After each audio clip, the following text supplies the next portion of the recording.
यार जो तो पूछ रहे हो ना कि सर अभी भी पॉसिबल है क्या मार्च में, मतलब अभी मार्च आ गया, अभी भी अप्रैल रिटर्न पॉसिबल है या इतने नंबर लाने पॉसिबल हैं जितना मैं दिखा रहा हूँ कि इतने 99 परसेंटाइल 95 परसेंटाइल। तो देख मैं एक ही बात कहूंगा, मतलब कभी भी देर नहीं होता। सिंपल सी बात, मतलब देखो ऑब्वियसली अब अगर तुम 10 नंबर ला रहे हो तो ऐसा नहीं होगा कि 200 नंबर ले आओगे, वो भी बस 10 दिन में।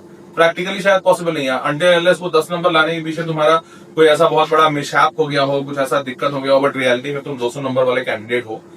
अगर तुम्हारे ओरिजिनली ही 10 नंबर आ रहे हैं तो तुम 20 दिन में या 10 दिन में कुछ ऐसा नहीं कर पाओगे कि 200 आ जाए। पर हाँ एक बात है कि अगर तुम्हारे 10 नंबर आ रहे हैं और तुम 10 नंबर 20 नंबर वाले ही कैंडिडेट हो, तुम्हारे इतने ही आते हैं, मॉक टेस्ट में भी इतने आते हैं, बाकी एग्जाम्स में भी इतने ही आए हैं, तो अभी के 10-20 दिन में ये जरूर मुमकिन है कि तुम अपना पूरा, मतलब अगर सही तरीके से स्ट्रैटेजिकली चलो तो तुम इस 10 नंबर को बढ़ा के या 20 नंबर को बढ़ा के 100 नंबर तक लेके जा सकते हो। ये बिल्कुल पॉसिबल है और इतना काम स्ट्रैटेजी से किया जा सकता है। तो मैं आपको बस यही बताऊंगा कि देखो मार्च में ना सबको झटका लगता है, क्योंकि मार्च में होता क्या, बोर्ड्स वगैरह सब खत्म हो गए होते हैं, तो बच्चा सोच रहा हो, क्योंकि पहले तो हमेशा एक एक्सक्यूज इंसान बना लेता है। पहले एक्सक्यूज शुरू होता है 11वीं जैसे ही खत्म हुआ तो सोचता है अब 11वीं खत्म, अब 12वीं से पढ़ेंगे।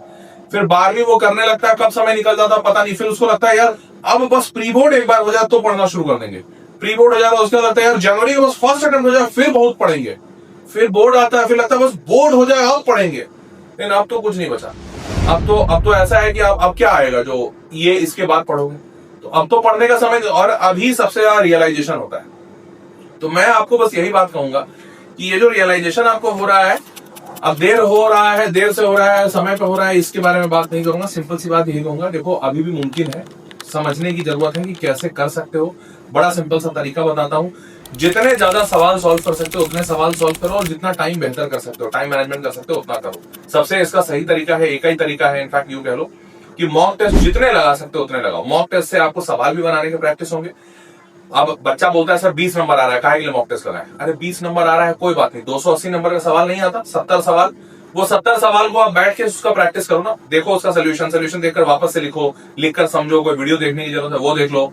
जैसे एकलव्य टेस्ट सीरीज में सारे सवालों के वीडियो सोल्यूशन है, वीडियो सोल्यूशन देखकर समझ लो उसको। आपको हो सकता है टेस्ट देने में मात्र आधा घंटा लगे, पर उस टेस्ट का एनालिसिस करने में या फिर उस टेस्ट के सारे सोल्यूशन बनाने में 4 घंटा लगे। वो 4 घंटा इंपॉर्टेंट है। तो आप अगर ये काम करोगे ना तो सवाल भी सीखोगे और धीरे धीरे टाइम मैनेजमेंट बेहतर होगा, इससे आपके नंबर बढ़ जाएंगे। तो अभी मेरे से पूछोगे ईमानदारी से तो मैं बोलूंगा हाँ मुमकिन है, पर वही है कि जितना ज्यादा मुमकिन करवाना है उतनी मेहनत डालनी होगी। क्या 10 नंबर से 100 नंबर पहुंच सकते हो? 100 क्या 120 150 पे पहुंच सकते हो, पर क्या तुम 10 से 150 तक पहुंचने के लिए जो 15 गुना जंप है उसके लिए 15 गुना मेहनत बढ़ाने के लिए तैयार हो? अगर तैयार हो 15 गुना मेहनत बढ़ाने के लिए तो आ जाएगा। अगर 15 गुना मेहनत नहीं बढ़ रही है तुमसे, तो जितनी गुना बढ़ रही है, 2 गुना बढ़ रहा है तो 2 गुना नंबर बढ़े।